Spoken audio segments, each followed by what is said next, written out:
இவ்வளோ மக்களை நம்ம சம்பாதிச்சு வச்சுருக்கோமேன்னு நினைக்கும் போது ரொம்ப ரொம்ப பூரிப்பாக இருக்குது, ரொம்ப சந்தோஷமாக இருக்குது. Thank you so much. Swami sir பாருங்க, என் வசனத்துக்கு அது கீழே வேற ஒரு பொருள் இருக்கு. இதோ அவர் அங்கிருந்து வாங்கி தூக்கிட்டு வந்த பார்த்தோட பகீர் ஆயிட்டேன். இன்னொரு சார் அப்படின்னா இன்னும்மா லேடிஸ் கார் அச்சீவ் பண்ணியிருக்கீங்க, கொண்டாட வேணாம்மா அப்படிங்கிறாரு. ஸ்பெஷல் தேங்க்ஸ் சார் சுவாமி சார். எல்லாரோட அன்புக்கும் ரொம்ப ரொம்ப நன்றி. ரொம்ப ரொம்ப சந்தோஷமா இருக்கு. என்னோட பேர் உஷா முத்து. இந்த வியாபாரத்துல டைமண்ட் டைரக்டர் நிலையில இருக்கேன். Thank you so much. நான் இந்த வியாபாரம் எடுக்கும்போது என்னோட வாழ்க்கையில் இது இவ்வளோ பெருசான விஷயம்லாம் கிடைக்கும்னு நினச்சலாம் எடுக்கலைங்க. எனக்கு இந்த வியாபாரம் கொடுத்தது என்னோட அக்கா கற்பகம் மேடம் தான். அவங்களுக்கு இந்த இடத்துல மனதார நன்றி சொல்லிக்கிறேன். அவங்க வந்து கொடுக்கும்போது அவங்க தொந்தரவு தாங்க முடியாமல் தான் எடுத்தேன். எத்தனை பேருக்கு வந்திருப்பீங்க தெரியாது. என்ன பண்ணா அமைதியா இருப்போமா அப்படின்னு. இல்ல நீங்க பொருளெல்லாம் வாங்கிட்டா நான் அமைதியா இருப்பேன்னாங்க. விட்டுதா தொல்லைன்னு சொல்லி அதுக்காக வாங்கினேன். ரொம்ப வருஷமா இருந்த பேக் பெயின் அந்த பொருளை எடுத்துக்கும் போது சப்ளிமெண்ட் எடுத்துக்கும் போது எனக்கு ஒரு வாரத்தில் நல்ல முன்னேற்றம் கிடைச்சிது. ரொம்ப வருஷமா ட்ரீட்மெண்ட் பண்ணி நிறைய செலவு பண்ணி தீராத அந்த பேக் பெயினை நம்ம சப்ளிமெண்ட் மூலயமா எனக்கு குணம் கிடைக்கும் போது ஆச்சரியமா இருந்தது. அதுக்கப்புறம் வந்து இந்த மாதிரியான ஒரு மீட்டிங் இன்வைட் பண்ணியிருந்தாங்க. இங்க வந்து பாக்குற வரைக்கும் நான் மீட்டிங் வர வரைக்கும் நினைச்சிட்டு இருந்தது, அக்கா பாவம் அவங்க ஏதோ எடுத்துருக்காங்க, நம்ம அவங்க டிமோட்டிவ் பண்ணக்கூடாது அப்படின்னு நினைச்சிட்டு தான் இருந்தேன். அதுக்கப்புறம் இங்க வந்து பார்க்கும்போது தான் தெரிஞ்சது, கடவுள் என் மேல பாவம் பார்த்ததுனாலதான் அக்கா மூலயமா இந்த வாய்ப்பை எனக்கு கொடுத்துருக்காரு அப்படின்றது தெரிஞ்சது. ஏன் அப்படின்னா எனக்கு ஃபேமிலில இருந்து ரொம்ப ஸ்ட்ரகிள். எங்க வீட்டுக்கார ஒருத்தரோட வருமானம் வீட்டுக்கு போறல, குழந்தைங்களோட படிப்புக்கோ வீட்டு செலவுக்கோ வந்து பார்த்தோன்னா எங்களுக்கு ரெகுலர் இன்கம் கிடையாது. அவர் எலக்ட்ரிஷியன். ஆர்டர் பில்டிங் கிடைச்சா மட்டும் தான் எங்களுக்கு ரெகுலர் வருமானம் வரும். அப்படி இருக்கும்போது சரி நம்ம டிவி பார்க்காம பக்காம கதை பேசுறதெல்லாம் விட்டுட்டு நம்ம அவருக்கு என்ன சப்போர்ட் பண்ணலாம்னு நான் வந்து தேடிட்டு இருக்கும்போது நிறைய விஷயங்கள் நான் முயற்சி பண்ணியிருக்கேன். அவருக்கு வந்து ஒரு கூட பக்கபலமா இருந்து நான் பார்த்துக்கலாம்ப்பா, சூரிய வம்சம் மணமலை பாட்டுல வந்து ஒரே பாட்டுல பணக்காரர் ஆகிறாங்க அந்த மாதிரி நம்ம ஆயிடலாம்ப்பா அப்படின்னு சொல்லி அவருக்கு வந்து இது கொடுப்பேன், தைரியம் கொடுப்பேன். இதுக்கு தைரியம் கொடுப்பேன். ஒரு 5 சவரம் 10 சவரம் கொண்டு போய் பேங்க்ல வைக்கிறதுக்கு.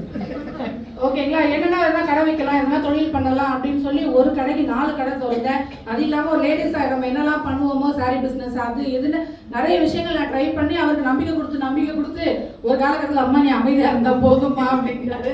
அந்த மாதிரி எதுவுமே பண்ணக்கூடாதுன்ற சூழ்நிலையில இங்க வந்து பார்க்கும்போது நான் பார்த்த விஷயம், ஒரு பேப்பர் போட ஒரு 40,000 ரூபாய் சம்பாதிக்கிறாரு. நிறைய பேரோட வருமானம் வந்து பார்த்து இங்க பார்க்கும்போது நம்ம தேடிட்டு இருந்த விஷயம் இங்க இருக்கே. அதுவும் இன்வெஸ்ட்மெண்ட் அது மேலே இதே இல்லை. வீட்டில் கேட்டால் என்ன பண்ணுவாங்க, அவ்வளோதான். ஆனால் வந்து பார்த்தோம் அப்படின்னா இங்கே இன்வெஸ்ட்மெண்ட்டே இல்லாமல் இங்கே இவ்வளோ சம்பாதிக்கிறாங்களே, அப்போ வந்து நம்ம தேடிட்டு இருந்த இடம் இதுதான். அப்போ கூட எனக்கு நம்பிக்கை வரல.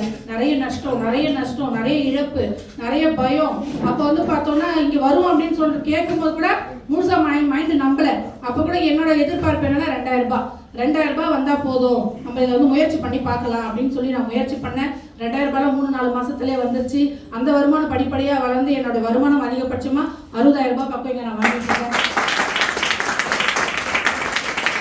அது மட்டும் இல்லாமல் ஒரு 10 வெளிநாடு பயணம் கற்பகம் மேடம் எல்லாமே ஷேர் பண்ணாங்க பார்த்தீங்களா. அந்த மாதிரி வந்து பார்த்தோம் அப்படின்னா பிறந்து வந்ததெல்லாம் சென்னை தான். இங்கே எங்கேயுமே நிறைய இடமே போய் சுற்றி பார்க்கல. ஆனால் வந்து பார்த்தோம்னா ஏன்னா குடும்ப சூழ்நிலை அப்படி ஏப்ரல் மே தான் பிள்ளைங்களுக்கு ஃபீஸ் கட்டணும், அதுக்கு பணம் புரட்டணும். அப்போ வந்து சம்மர் வெக்கேஷன் போகிறது அளவுக்குலாம் யோசிக்க கூட வந்து இடம் கிடையாது. அப்படி இருக்கச்சா வந்து பார்த்தோம்னா இங்கே நிறைய இடம் போய் சுற்றி பார்க்கல. நான் இங்கே இருக்கிற மியூசியமே எக்மோரில் இருக்கிற மியூசியமே பார்த்தோம் அப்படின்னா ஒரு 2-3 வருஷத்துக்கு முன்னாடி தான் போய் பார்த்தேன். அதை போய் பார்க்கவே எனக்கு 40 வயசு ஆயிடுச்சு. அப்படி இருக்கிற குடும்ப சூழ்நிலையில என்ன சார் இதுக்கு வேற கொண்டாட்டமா, 40 வயசுல போகிற மியூசியம் பார்த்துருக்கேன், இன்னும் அது கூட போலியா, அந்த மாதிரி ஒரு வாழ்க்கையை வாழ்ந்துட்டு தினம் போராட்டம் உழைச்சாதான் வருமானம். அந்த மாதிரியான ஒரு ஓட்டம் தான் ஓடிக்கிட்டு இருந்தேன். அப்போ வந்து பார்த்தோம் அப்படின்னா ஆனால் வீட்டுக்கு உழைக்கிறதுலாம் வீட்டுக்கு பாடுபடுறதுலாம் வீட்டை முன்னேற்றிடணும், நம்ம கணவருக்கு நல்லா வந்து அவர் ஒரு கௌரவத்தில் எடுத்துகிட்டு வந்து வச்சிடணும், நம்ம பிள்ளைங்களை நல்லா படிக்க வச்சிடணும். நான் படித்தது கவர்மெண்ட் ஸ்கூல் தான். ஓஎம்ஆரில் கிராமத்தில் இருக்கக்கூடிய ஸ்கூலில் வந்து பார்த்தோம்னா 8வது வரைக்கும் தான் படித்தது. தமிழ் மீடியம் தான். பெருசாக வந்து மார்க் எடுத்து பெருசாலாம் பாஸ் பண்ணலை. இங்கிலீஷில் 5 மார்க்கு, மேக்ஸில் 3 மார்க்கு. என் கூட படித்த என்னோட ஃப்ரெண்டு வந்திருக்காங்க. ஓகேங்களா, அப்போ வந்து பார்த்தோம்னா அவ்வளோதான். அங்கே வந்து பார்த்தீங்கன்னா எங்கள் மாமா ஊர் தலைவர், எங்கள் அண்ணன் கவுன்சிலரு, அதனால பாஸ் பண்ணி விட்டாங்க. அப்படிதான் வந்து 8th கூட பாஸ் பண்ணது. அப்படி வந்து இருக்கிறச்ச வந்து பார்த்தோம்னா பெருசா எந்த ஒரு இதுவுமே இல்லை. அப்ப கல்யாணம் படிச்சு நம்ம வந்து வீட்டுக்காக எல்லாமே போராட்டிட்டு இருக்கோம், எல்லாமே செஞ்சுட்டு இருக்கோம். ஆனா வீட்டுல இருக்கவங்க என்னங்க பண்ணல, சப்போர்ட் பண்ணல. ஏன்னா பயம். எங்கேயோ போய் எதையோ சிக்கிட போகிறாங்க, ஏதோ பண்ணியாலும் ஆல்ரெடி வரனால பணத்தை நிறைய வந்து தைரியம் கொடுத்து அந்த தைரியம் சப்புன்னு ஆயிடுச்சே. அதுக்கப்புறம் வீட்லேயும் எந்த இதுவும் இல்லை, எதுவும் பண்ண வேணான்ற மாதிரி நிறைய எதிர்ப்பு, நிறைய போராட்டம். அதுலேயும் வந்து பார்த்தோம் அப்படின்னா தாண்டி நான் வந்தேன். வீட்டில் வந்து பார்த்தோம் அப்படின்னா அதோடய கிடையாது, அதெல்லாம் வெளியெல்லாம் போதும், அதில் வீட்டில் வந்து நீ என்னென்ன பண்ணு, அதெல்லாம் பண்ண தேவையில்லை, இதெல்லாம் நம்ம குடும்பத்துக்கு சரிப்பட்டு வராது அப்படின்னு என்னென்னவோ எதிர்ப்பு. ஏன்னா நான் பெரிய ஜாயின்ட் ஃபேமிலி நான் இருந்தது. அதில் வந்து பார்த்தோன்னா மாமியார், மூத்தார், ஓரவத்தி அப்படின்னு நிறைய பேர் இருப்பாங்க. அத்தை வீடு, சித்தப்பா வீடு, பக்கம் நிறைய பேர் வீடு. காதில் கேட்டது எல்லாமே வந்து தேவையில்லாமல் காலைல பேக் மாட்டிட்டு கிளம்பிடுறா அப்படின்ற பேச்சு. பிள்ளைங்களுக்கு வந்து பார்த்தோம் அப்படின்னா காலையில் அவங்க எல்லாமே ரெடி பண்ணி கொடுத்துட்டு வருவோம், ஈவினிங் அவங்க வரத்துக்குள்ளே அவங்கள கவனிக்க முடியாது, நம்ம போய் கவனிக்கிற மாதிரி இருக்கும். அந்த மாதிரி வந்து மாமியார் வந்து பார்த்தோம்னா அவங்களுக்கு எல்லாமே ரெடி பண்ணி வச்சுட்டு வருவேன். அவங்களுக்கு சுடுதண்ணிலேருந்து ஜூஸ்லேருந்து எல்லாமே எடுத்து வச்சுட்டு வருவேன். நான் எங்கே வச்சுட்டு வந்தனோ அவங்க எங்கே உட்காந்துருந்தாங்க அங்கே தான் உட்காந்துருப்பாங்க.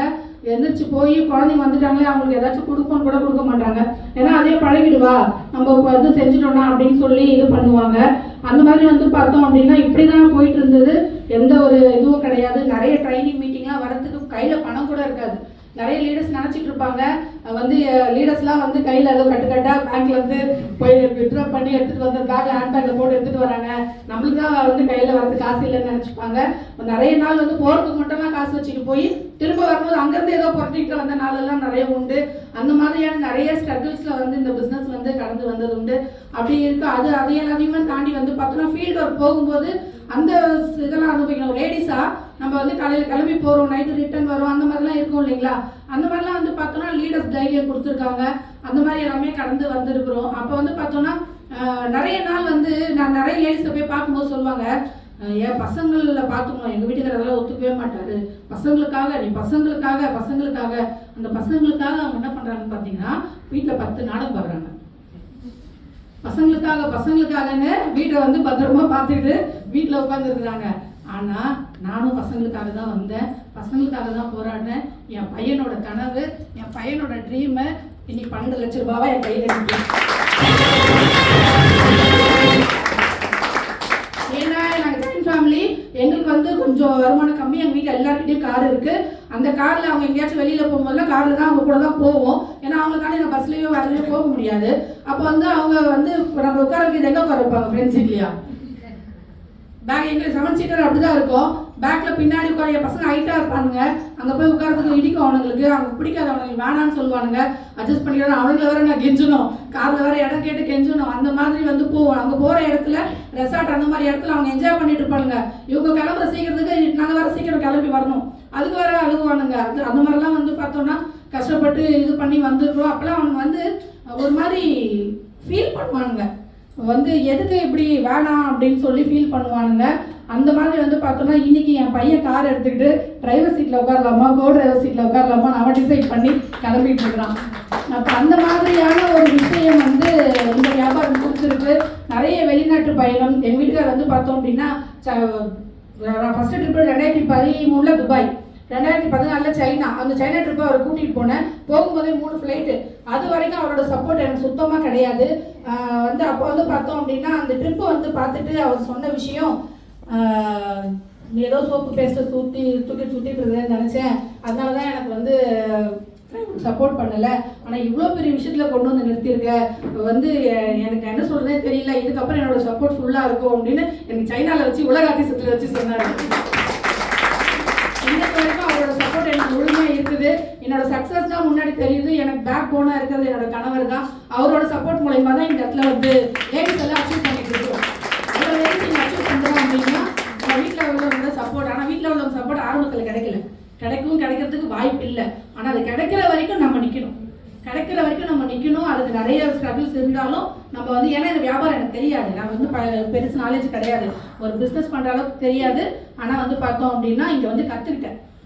இங்கே வந்து நம்ம சக்ஸஸ் ஆகணும், கார் வாங்கணும், இதே மாதிரி ஃபாரின்லாம் போகணும், இதெல்லாம் பண்ணணும் அப்படின்னா இங்கே பண்ணக்கூடிய விஷயம் இங்கே எல்லாருக்குமே அந்த வாய்ப்பு இருக்குது. நம்ம சுவாமி சார் சொன்ன மாதிரி இந்த ஃபோட்டோ, இந்த ஸ்டாண்ட் மட்டும் எம்டியாக இருக்கும். இதில் வந்து யாரோட ஃபோட்டோ வரணும்னு நினைக்கிறோமோ அவங்களோட பேனர் கூட அழகாக இருக்கும்.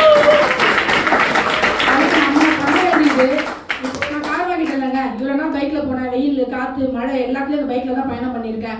அப்போ வந்து பார்த்தோம்னா கார் வாங்கிட்டனால இப்போ கார் வாங்கிட்டு ஊட்டி கொடைக்கானல் போகிறது கார் வாங்கிட்டேன்னு நினச்சிட்டிங்களா? அப்போ வந்து ஒரு பேக்ல 20 soap, 2 hair oil, 4 noni, 4 spoil தான் பேக்ல வச்சிருந்தேன். இப்போ டிக்கில பெரிய பாக்ஸ்ல நிறைய ப்ராடக்ட். சரிங்களா? அப்ப அந்த அதே கார்ல போய் ஒரு சோப்புனால என் கார்ல போய் கொண்டு போய் கொடுப்பேன்.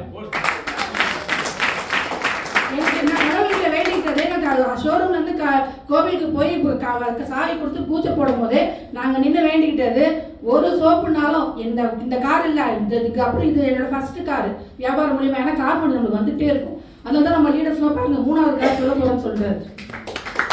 அதுவும் வந்து நார்மல் கார் இல்ல, அவர் சொல்ல போது லக்ஸரி கார் சொல்ல போறாரு. கப்பல் மேடம் 2வது கார் சொல்ல போறாங்க. அப்ப லீடர்ஸ் அடுத்தடுத்த கார் எடுக்க போறாங்க அப்படின்னா கார் பண்ணி நம்மளுக்கு அடுத்தடுத்து வந்துட்டே இருக்கும். 3 ஜெனரேஷனுக்கு வந்துகிட்டே இருக்கும். இந்த முதல் காரு எனக்கு ஒரு சோப்பு கொடுக்கணும்னாலும், ஒரு பேஸ்ட் கொடுக்கணும்னாலும் என் கார் நான் டிரைவ் பண்ணிட்டு நான் போய் கொடுத்துக்கிட்டே இருக்கணும். அந்த பலத்தை எனக்கு கொடுப்பாங்கன்னு சொல்லி தான் நான் நினைக்கிறேன். என் வியாபாரத்தை வளர்க்கணும். என் கார்ல எப்பவுமே என்னோட டீம் மக்கள் உள்ள இருக்கணும். ஒரு டீமுக்காக அந்த கார் வந்து உழைக்கணும். அந்த மூலமா என்னோட டீம்ல ஒவ்வொருத்தரும் காரோட பயணம் பண்ணி வரணும் அப்படின்றது தான் நான் அன்னைக்கு கடவுள்கிட்ட வேண்டிக்கிட்டது. ஓகேங்களா? அன்னைக்கு கடவுளை பார்க்கும்போது எனக்கு ரொம்ப சந்தோஷம். என்னன்னா ஃபர்ஸ்ட் இவருக்கு சார் கார் போகுது, முன்னாடி அதுக்கடுத்து நம்ம பாப்பாஜி மேடம் கார் வருது, அடுத்து என்னோட கார் வருது. அப்போ வெஸ்டேஜ் பாருங்க, நம்ம வெளியில போய் ஒருத்தவங்கிட்ட போய் சோப்பு பேசலாம் பேசும்போது இது ஏதோ வேஸ்டா தூக்கிட்டு வந்துட்டாங்க அப்படின்னு நினைச்சுக்கிறாங்க. ஆனா அந்த இடத்துல என்ன ஆச்சுங்க, வெஸ்டேஜ் காரு 1 by 1 லைனா போச்சு. அந்த பலம் இங்க இருக்கு. அந்த விஷயத்தை தான் நம்ம பார்த்துட்டு இருக்கிறோம். ஸோ இது வந்து பார்த்தோம்னா குழந்தைகளாக சொல்லக்கூடியவங்களுக்கு எவ்வளோ போய் நம்ம புரிய வைக்கிறோமோ அவங்களுக்கு இந்த வாய்ப்பு இருக்கு. ஸோ எல்லாருக்குமே இந்த வாய்ப்பு இருக்கு. Visual thank you.